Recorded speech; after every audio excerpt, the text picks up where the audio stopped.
In early February of 1943, the Battle of Stalingrad ended with a Soviet victory. However, this victory had a great price. The Soviet losses were horrific. According to official figures, the Soviet Union suffered 1,129,620 total casualties. 4,341 tanks were destroyed or damaged, as well as 15,728 artillery pieces and more than 2,700 combat aircraft. The monumental human and technical cost of this victory was so high that Stalin actually attempted to make a separate deal with Germany.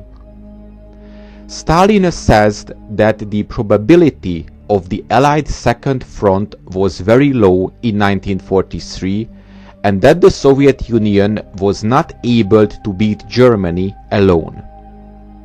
In fact, the German Army Group Center was still only approximately 290 miles from Moscow in the middle of 1943. Low-level talks were initiated in Stockholm in March of 1943 by the Soviets, leading to a late April meeting at a location outside Stockholm. However, no agreement was reached and the talks were broken by the Soviets in early May. Another set of low-level meetings may have occurred in mid-June of 1943, again initiated by the Soviets.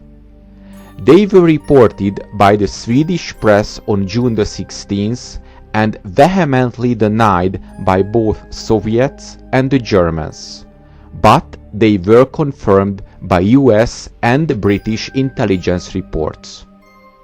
The details differ from account to account, but it is very likely that the two ministers, Alexandra Kollontai and Hans Thomsen, participated.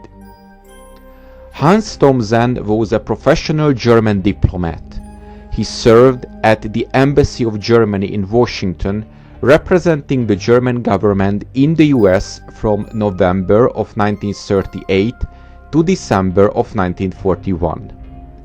In early March of 1943, he became ambassador in Stockholm, Sweden, remaining there until the end of the war.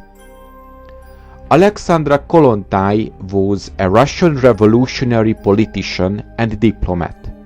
She was a highly prominent woman within the Bolshevik Party. From October of 1922, she began to be entrusted with diplomatic appointments abroad. She served in Mexico, Norway, and eventually in Sweden, where she was finally promoted to ambassador in early 1943. Stalin's move could have plenty of motives. First, it could lead to a negotiated peace with Germany, a kind of a pact similar to the Molotov-Ribbentrop Pact in 1939. The Red Army had just won the great victory of Stalingrad but lost the Third Battle of Kharkov.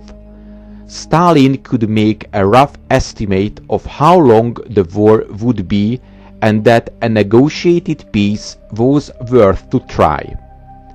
At this point, Stalin, who could only see years of hard, desperate fighting ahead, while the Western Allies would drink gin tonic in the Mediterranean, watching Germany and Russia tear at each other apart.